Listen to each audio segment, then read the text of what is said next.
berasal dari vokasi D4K3. Saya akan menjelaskan tentang keselamatan kerja dan kesehatan kerja di suatu perusahaan tambang. Apa yang dimaksud dengan safety education? Safety education adalah pengenalan dasar-dasar keselamatan kerja dan kesehatan kerja yang kita kenal sebagai K3 kepada karyawan baru atau visitor atau tamu yang dapat dilakukan oleh karyawan dengan jabatan setingkat supervisor dan juga bisa dilakukan oleh seseorang yang paham tentang ketiga. Adapun induksi yang dapat bertujuan untuk memberikan pemahaman tentang pentingnya ketiga dalam perusahaan tambang, memberikan informasi terbaru tentang kondisi tambang sebab kondisi tambang dapat berubah setiap harinya, memberikan pemahaman tentang peraturan yang berlaku dan sanksi apa yang diberikan jika melanggar di suatu perusahaan tersebut, memberikan informasi tentang prosedur kerja yang ada di wilayah pertambangan tersebut, dan masih banyak lagi lainnya. Intinya, safety ini dapat dilakukan untuk menghindari seseorang dari kecelakaan saat memasuki wilayah pertambangan.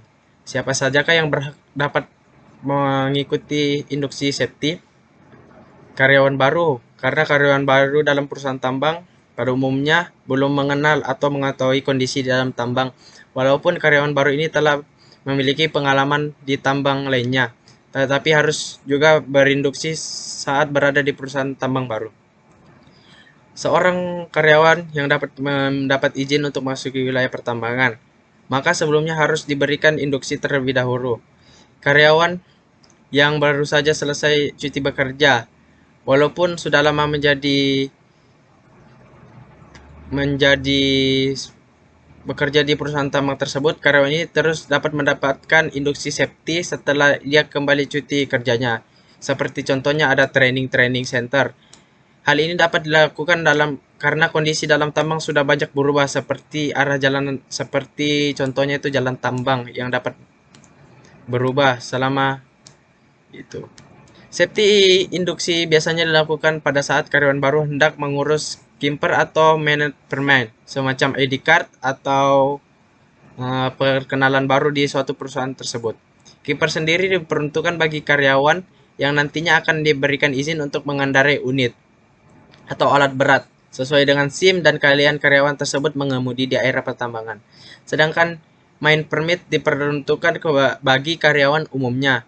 Karyawan yang mempunyai main permit namun tidak memiliki kimper tetap dapat diperbolehkan mengendarai unit atau alat berat sendiri.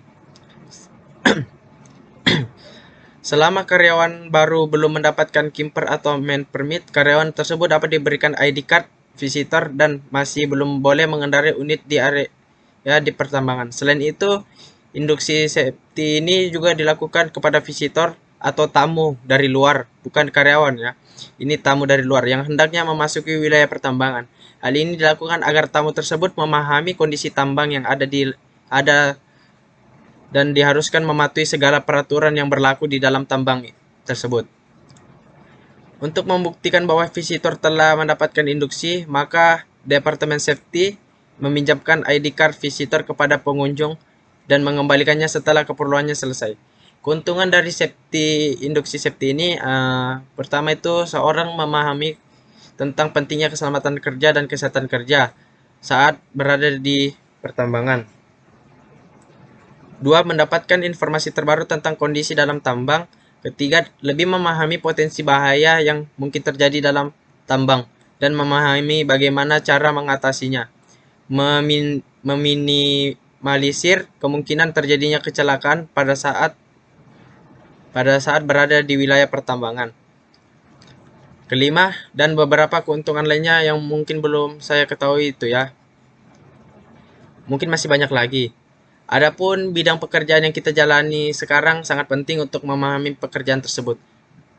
Dengan begitu kita bisa memahami potensi-potensi bahaya yang mungkin ditimbulkan dalam pekerjaan kita jika kita mengetahui itu semua.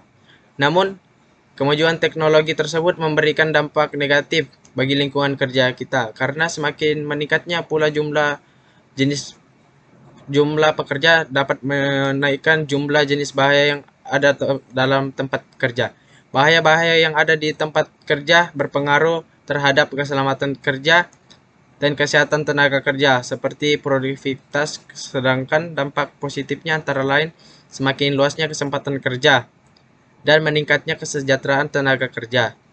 Potensi bahaya yang ada dalam tempat kerja dapat mengakibatkan kecelakaan kerja dan langsung terkena penyakit akibat pekerjaan. Hal ini menyebabkan adanya kerugian secara langsung maupun tidak langsung. Misalnya, kerusakan mesin, peralatan kerja, dan kerusakan lingkungan kerja, dan sebagainya. Oleh karena itu, kesalahan kerja itu perusahaan akan mengeluarkan biaya yang mungkin sangat besar, baik langsung maupun tidak langsung.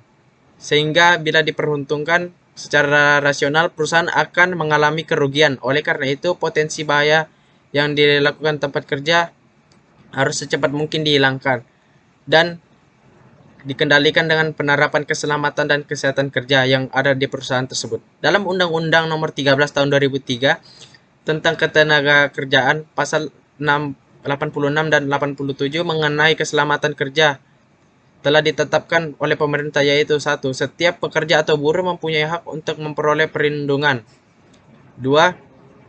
Untuk melindungi keselamatan kerja atau buruh guna mewujudkan produktivitas kerja yang mengoptimalkan, diselenggarakan upaya keselamatan dan kesehatan kerja. Ketiga, setiap perusahaan wajib menerapkan sistem manajemen dan keselamatan kerja yang terintegrasi dengan sistem manajemen perusahaan.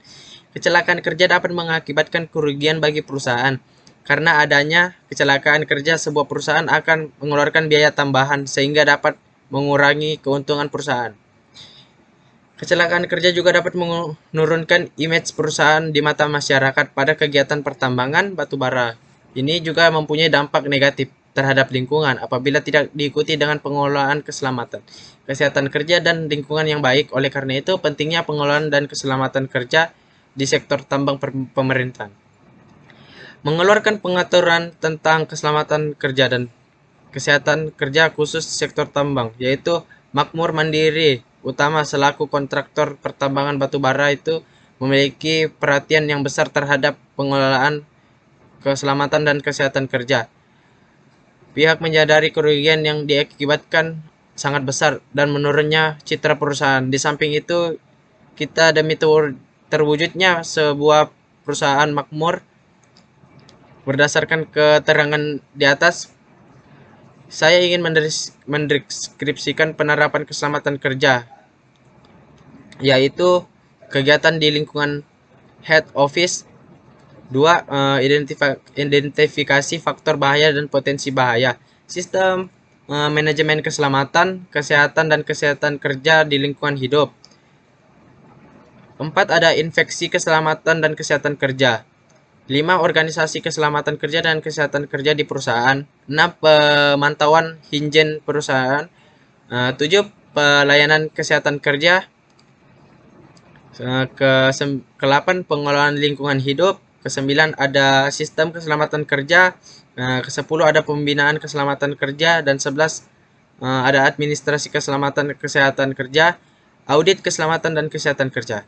Itu tujuannya itu dari pelaksanaan tersebut adalah: 1. Untuk memenuhi salah satu syarat kelulusan di jenjang pendidikan yang tergolong dalam kesehatan kerja atau yang kita kenal sebagai K3. 2. Untuk mengetahui penerapan sistem manajemen K3 di suatu perusahaan tersebut. K3 ini juga adalah kesehatan kerja yang dapat menambah studi kepustakaan yang dapat bermanfaat bagi suatu perusahaan. Dapat memberikan gambaran mengenai penerapan atau persiapan yang dilakukan, meliputi pengajuan permohonan yang akan dijadikan tempat melakukan pekerjaan. Pekerjaan juga dapat mengikuti training center atau BH4, yaitu untuk melakukan pertolongan pertama atau gawat darurat, pelaksanaan inspeksi dengan menggunakan alat pemadam api ringan, ataupun beberapa teknik pengambilan data yang dilakukan oleh pekerja dalam memperoleh data. Antara lain, observasi merupakan teknik pengumpulan data dengan cara melakukan pengamatan langsung terhadap pengelolaan keselamatan kerja atau kesehatan kerja di lapangan untuk mengetahui sistem operasional pekerjaan tersebut. Wawancara interview merupakan salah satu teknik pengumpulan data dengan melakukan wawancara langsung kepada tenaga kerja dan karyawan yang berwenang